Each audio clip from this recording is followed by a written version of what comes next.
Hey, salut tout le monde, c'est déjà j'espère que vous allez bien et on se retrouve pour la nouvelle saison de l'Olympique Lyonnais sur FM 17. C'est la saison 3, déjà la saison 3 de l'OL, donc on est en 2018 pour cette saison 2018-2019. J'espère que vous allez bien, moi ça va bien, début du week-end, c'est samedi et voilà, c'est tranquille, moi je tourne ça le vendredi, donc je tourne ça vraiment le jour avant, donc je suis tout frais pour cette vidéo, ce premier épisode de la saison 3. Je crois qu'on est à l'épisode 22, il me semble, en tout dans la série. Je suis plus exactement sûr. En tout cas, sachez que le mercato a eu lieu et que il s'est passé beaucoup de choses à l'Olympique Lyonnais, beaucoup de choses. On va pas vous faire attendre plus longtemps, on y va de suite. On va commencer par les ventes. On va essayer de faire ça assez rapidement quand même, parce qu'après il y a quand même un match à faire dans cette vidéo. Allez, donc tout en premier, qu'est-ce que je peux vous montrer? Alors, je vais vous montrer déjà que Jamil Morel est retraité, voilà. J'ai prêté ces joueurs-là, donc mettez sur pause si ça vous intéresse. Voilà, il y a quelques prêts payants également, comme Oliver, avec des options d'achat. Enfin bref, je vous le rappellerai au mercato d'hiver, mais là vraiment, vous voyez tous les mecs qui sont partis libres aussi. Donc tous les jeunes qui étaient pas ouf sont partis libres. Donc il y en a beaucoup. Niveau achat ou vente, enfin pardon, niveau vente, je vais y arriver. On a vendu Maxime Darpino pour 225 000 euros à Strasbourg. Il avait plus qu'un an de contrat et il n'avait pas un potentiel de malade, donc je l'ai vendu. C'est une belle affaire. Donc vraiment, on va pas se plaindre là-dessus. Ensuite, j'ai vendu Rossessa que j'avais acheté pour, je crois, 150 000 euros. Je l'ai vendu ça 125 000, donc j'ai fait une plus-value sur ce joueur-ci. Et je l'ai vendu au Racing Club de Lens. Il jouait pas, donc bon, on m'a proposé une offre. Clairement, là-bas, j'étais pas forcément vendeur, mais du coup, vu que j'ai pu le rentabiliser, j'ai décidé de le faire. Ensuite, il y a Yaya Touré que j'ai vendu pour 1,1 million Celtic. Alors, Yaya Touré, c'est un joueur de 35 ans que j'avais eu librement, que j'arrive à revendre. Donc, déjà, je me débarrasse d'un gros salaire et en plus de ça, j'arrive à choper de l'argent sur un mec qui a 35 ans. Donc, la belle affaire également. J'ai aussi vendu Aldo Kalulu pour 3,4 millions à Anderlecht. Donc, c'est plutôt une belle vente pour un joueur moyen, il faut le dire. Voilà, c'est un joueur moyen et je l'ai bien vendu. Donc voilà, on peut être content de cette vente également.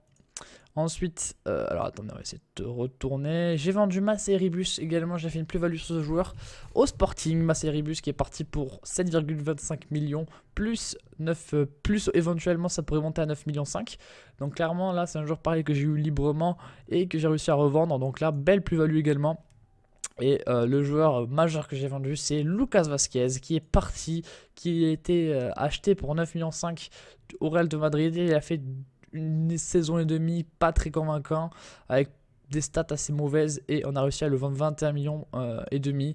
Donc ça, c'est vraiment beaucoup. On a vraiment fait une belle vente là-dessus. J'étais pas très content de partir, mais malheureusement c'est sa faute, quoi. Il n'a pas été assez bon pour rester dans le club. Niveau achat, du coup, je vous l'avais montré lors de la saison dernière, j'ai recruté donc librement Enoch Mawete, un gardien de but, et Lucas Giesing, qui est un défenseur droit, en provenance de Midtjylland. J'ai recruté Paul Fèvre, qui est un jeune joueur de 15 ans, vraiment très jeune, que j'ai eu pour 500 000 euros. Donc là, vraiment, on mise sur l'avenir, un défenseur droit qui a déjà une étoile de potentiel, et puis il peut aller jusqu'à 5 étoiles. Clairement, c'est un bon petit jeune qui va peut-être faire les beaux jours de l'Olympique Lyonnais dans le futur. On a également Thomas Didion que j'ai décidé d'acheter. Thomas Didion acheté pour 2,5 millions. Parce qu'il me fallait un gardien remplaçant et c'était le moins cher que j'ai trouvé avec les qualités qu'il a. C'était vraiment le moins cher que j'ai trouvé, donc vraiment c'est pour ça que j'ai les pris celui-là. Ensuite, 2,5 millions, Mattia Pizzalis, également un joueur que je compte pour l'avenir, défenseur gauche, qui a de quoi augmenter encore un petit peu. Voilà, il va pas coûter très cher, donc c'est pour ça que je l'ai recruté.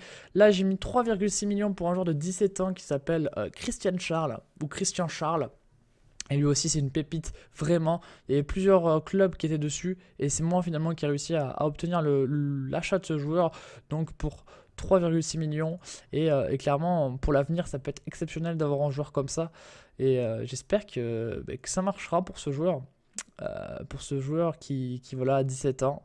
Et voilà, je trouve que c'est un bel achat, Christian Charles. Également, j'avais besoin d'une doublure en défenseur gauche, vu que j'ai fait partir Macéribus. J'ai décidé d'acheter John Flanagan, l'anglais qui était à l'époque à Liverpool, qui n'avait pas fait beaucoup de matchs. Donc je l'ai recruté pour pas très cher. Comme vous voyez, 4,5 millions, c'est vraiment pas mal pour un joueur qui est quand même très bon et qui peut jouer à gauche et à droite. Hein. Donc ça, c'est plutôt positif d'avoir un joueur polyvalent comme ça. Donc on va pas se plaindre clairement. Et voilà, donc je l'ai recruté pour pas beaucoup. Et on va voir quand même qu'il a des belles stats, hein, 19 de détermination, des stats mentales très bonnes et même techniques qui sont pas mauvaises non plus. Donc clairement ça va être un joueur très très important pour cette équipe qui va faire beaucoup de matchs. On a fait l'achat de Carlos Salcedo que j'ai directement prêté. Donc là, c'est juste histoire de recruter un joueur pour le revendre après. C'est vraiment pas un joueur sur lequel je compte plus que ça. C'est juste parce que je sais que je vais faire une plus-value dessus. Et Laki Mangala que j'ai acheté pour 5,75 millions. Le défenseur central qui était à City, que j'ai eu pour vraiment pas cher du tout, qui est vraiment très très bon, qui va être mon titulaire à côté de Mamana cette saison.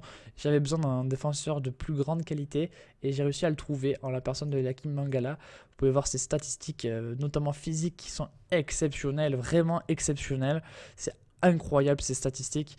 Après voilà, il est bon de la tête, il a un bon marquage, bonne détermination. Clairement, c'est tout ce qu'il faut pour un défenseur comme lui. Vraiment, très très bon joueur. Je suis très content de l'avoir acheté pour si peu. J'ai également recruté un autre défenseur central qui est Kolo Ziesiak, un ancien de la maison lyonnaise. Pour les Lyonnais, vous le connaissez. Qui est un petit peu moins bon, bien sûr, que Laki Mangala, mais qui est quand même assez complet et qui va bien faire l'affaire pour cette saison où j'avais besoin de remplaçants en défense centrale. Et même, il peut jouer éventuellement défenseur gauche. Donc, ça peut être aussi une option quand on sera dans l'enchaînement des matchs. Donc, on pourra éventuellement miser sur lui. À ce moment-là, on l'a pas payé très cher non plus. Et le gros et le bel achat que j'ai fait pour ce mercato, c'est au poste de milieu central.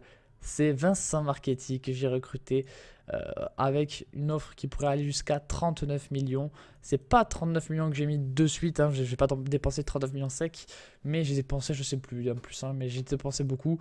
En tout cas, ça peut aller, en gros, l'achat de Marchetti peut aller jusqu'à 39 millions avec les bonus. Et c'est un joueur d'avenir sur lequel je compte beaucoup, qui est exceptionnel, niveau potentiel, niveau actuel déjà. Ben, il est pas mal du tout, hein, dans la hiérarchie des milieux. Théoriquement, il serait troisième. Donc clairement, il n'y a rien à dire là-dessus, il est pas mal du tout. Et c'est un joueur qui va être mon premier milieu central remplaçant, clairement. C'est un joueur sur lequel je vais beaucoup compter cette saison.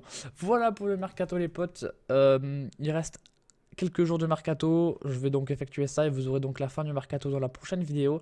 En tout cas, là, je vous fais un petit topo rapide parce que ça fait déjà quelques temps qu'on est ensemble. Donc, voici les matchs amicaux qu'on a eu. Donc, juste une défaite contre Tottenham. Ensuite, on a gagné la coupe amicale. Donc, voilà, avec des bons petits matchs. On avait ensuite le trophée des champions qu'on a perdu 2-0. Donc là, clairement, je ne vous montrerai pas le trophée des champions. On a perdu 2-0, mais on méritait de gagner vraiment. On n'a pas su mettre nos occasions, on a tapé les poteaux. On n'a pas eu trop de chance. Et donc, je vous passe directement à la Ligue 1, où vous le voyez, on a fait 3 victoires pour les 3 premiers matchs. Des victoires pas forcément très convaincantes, mais des victoires quand même. Notamment un derby dès la première journée du championnat. Derby assez bien maîtrisé dans l'ensemble, on peut le dire, où on a eu quand même plus d'occasions et clairement on a mérité cette victoire. Ça part par un but, le premier de Kolo Ziesiak à l'Olympique Lyonnais. Je sais pas pourquoi il s'appelle Kolo dans le jeu, je sais pas, vraiment, j'en ai aucune idée. En tout cas, Kolo Ziesiak qui met son premier but avec l'OL cette saison dès le début, son premier match, et il est là, il met ce 1-0. Bien sûr, je vais vous le repasser mais plus doucement parce que là, fallait pas déconner non plus. Et c'était un coup franc de Carlos Vela, Mamana pour Kolo, et Mamana qui fait sa première passe décisive également. C'est pas négligeable. Le penalty ensuite qui est transformé par Gonzalez, et c'est son premier but de la saison à Walter Gonzalez. Donc voilà, 2-0. Petite victoire contre Saint-Etienne qui fait bien plaisir. Et Walter Gonzalez est titulaire parce que je crois que Fekir est blessé. Et c'est pour ça que j'ai pas pu l'aligner pour ce match-là. Fekir s'est blessé, donc Walter Gonzalez était le titulaire pour ce match. Ensuite, on allait à Nice, match très compliqué. Ils nous ont facilité la tâche vu qu'il y a eu une expulsion de Pajot après 2 cartons jaunes à la 37e. Malgré ça, on a eu beaucoup de mal. C'est grâce à Corentin Tolisso qu'on a pu remporter ce match. Grâce à un but à la 56e. On a eu plus de demi-occasions, plus d'occasions franches, mais bon, on a eu beaucoup de mal à les transformer et c'est pour ça qu'on aurait pu se faire surprendre. Et c'est un but donc de Coco Tolisso à la 56e minute de jeu qui va nous permettre de gagner ce match. Je bois un coup, sinon je vais pas pouvoir enchaîner.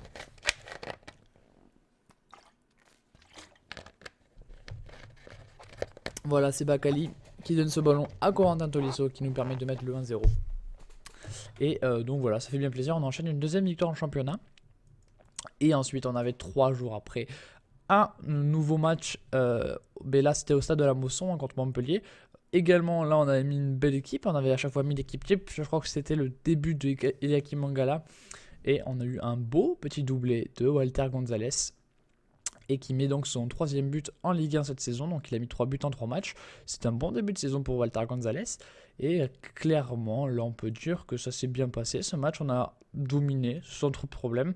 Pas trop mis en danger et on a tranquillement pu se servir de leur carton rouge tout dans le match pour assurer cette victoire de 0. On aurait peut-être pu gagner un peu plus que de 0 quand même. Mais bon, c'est toujours une victoire, c'est toujours ça de prix. Et c'est Tolisso qui donne à Walter Gonzalez pour le premier but. Et ensuite, à la 88e minute de jeu, il va réussir à mettre son 2-0, son petit doublé. Et voilà, vous allez voir ça, Ferry qui va la donner à Raphaël, qui va la passer directement pour Walter Gonzalez. Je redraine ce trou complètement. 2-0 pour l'OL et 3 victoires en 3 matchs pour l'Olympique Lyonnais. Et donc aujourd'hui, on a le match contre le FC Metz, 12e de Ligue 1. Je vais vous montrer quand même la Ligue 1. Voilà, hop.